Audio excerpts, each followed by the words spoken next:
Mga kapatid at mga kaibigan, welcome po sa ating Bible Study Series. Ang ating pong pag-aaralan, pag-usapan sa ating Bible Study Series, paano manalangin at makaranas sa sagot ng Diyos. Why many people stop praying and what Jesus wants us to understand. Sa mga susunod po nating pag-aaral, sama-sama nating pag-usapan ang salita ng Diyos, hindi para makipagtalo, hindi po para magpakitang may alam, kundi upang mas makilala natin ang puso ng Diyos at mas mapalalim natin ang ating relasyon sa Kanya. At sa gabay ng Banal na Espiritu, sisimulan natin ang isa sa pinakamahalagang bahagi ng buhay Kristiyano, ang panalangin. Pero kung magiging honest tayo, maraming tao ang nahihirapang manalangin. Ang iba tumitigil lang, ang iba nawawala ng gana. At ang iba naman nananalangin pero pakiramdam nila walang nakikinig. Para sa ilang tao, ang prayer ay nagiging religious duty na lang, isang routine, isang obligasyon. Pero wala na excitement, wala na expectation, wala na intimacy with God. At minsan, ang pinakamalaking dahilan kung bakit hirap tayong lumapit sa Diyos ay dahil mali ang larawan natin tungkol sa Kanya. Kala ng iba, kapag lumapit sila sa Diyos, galit agad siya. Na baka sermon agad, condemnation agad, or rejection agad.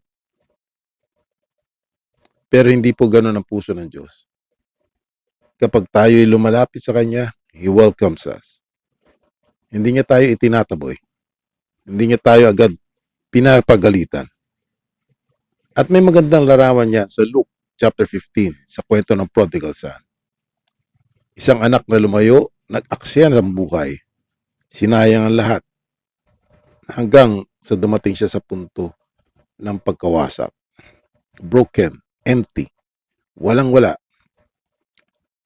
At nung wala na siyang matakbuhan, naisip niyang bumalik sa kanyang ama. Pero ang expectation niya, baka tanggapin na lang siya bilang alipin, bilang katulong. Dahil pakiramdam niya, hindi na siya karapat-dapat maging anak.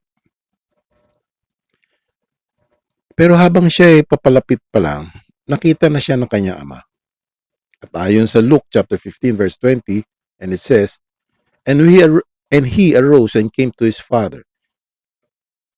But when he was still a great way off, his father saw him and had compassion, and ran and fell on his neck and kissed him. Hindi na siya nakapagsalita ng mahaba. Hindi na niya naipaliwanag lahat. Bago pa man siya makiusap, niyakap na siya ng kanyang ama. Mga kapatid, yan ang larawan ng puso ng Diyos. Kapag lumalapit tayo sa Kanya ng sincere, hindi niya tayo itinataboy. Hindi siya malamig. Hindi siya malayo. He is loving, gracious, and merciful. At kapag naunawaan natin yun, magbabago ang paraan ng ating panalangin.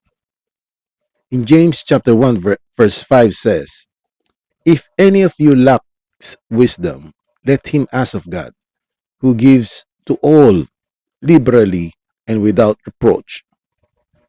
So sinasabi ng Bible na ang Diyos ay nagbibigay ng bukas palad at hindi nanunumbat. Napakalalim po niyan. Ibig sabihin, kapag lumapit ka sa Diyos, hindi niya ipamumuka agad lahat ng failures mo. Hindi siya naghahanap ng dahilan para itulak ka palayo. Actually, iniimbitahan ka pa nga niya lumapit. At si Jesus mismo, napakaganda ng pagtuturo tungkol sa panalangin. Sa Matthew chapter 7 verses 7 to 8, sinasabi niya, Ask, and it will be given to you. Seek, and you will find. Knock, and it will be open to you. So pansinin po natin, ask, seek, knock. Hindi sinabi ni Jesus na baka sakaling marinig ka.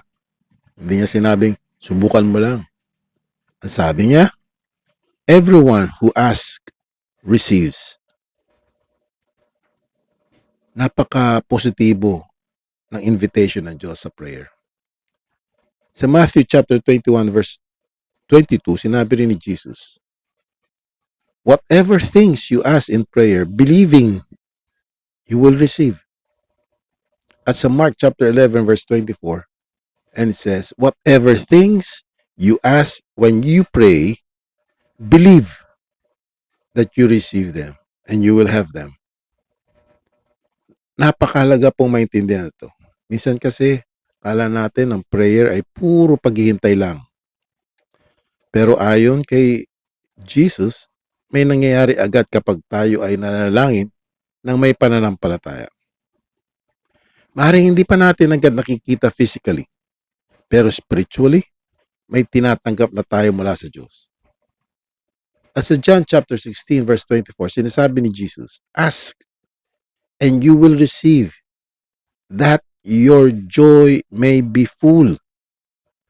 May espesyal na kagalakan kapag nakita mong sumasagot ang Diyos sa panalangin.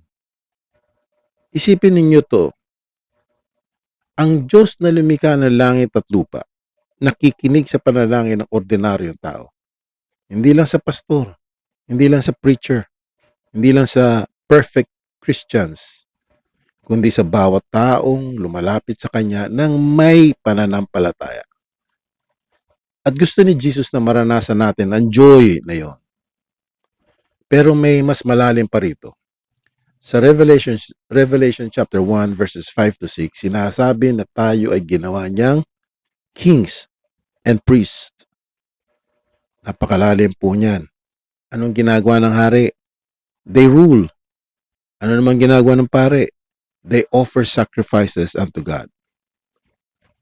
At ayon sa 1 Peter chapter 2 verse 5, ang spiritual sacrifices na inaalay natin sa Diyos ay connected sa prayer, worship, and devotion.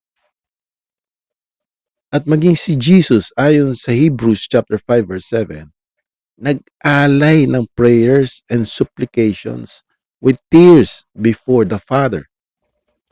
Mga kapatid, bago tayo gamitin ng Diyos para mamuno, madalas tinuturuan mo na niya tayong lumuhod. Because people who truly know how to pray are people God can trust with authority. Kapag natuto tayong manalangin, unti-unti rin tayong hinuhubog ng Diyos. Prayer changes us. Prayer humbles us.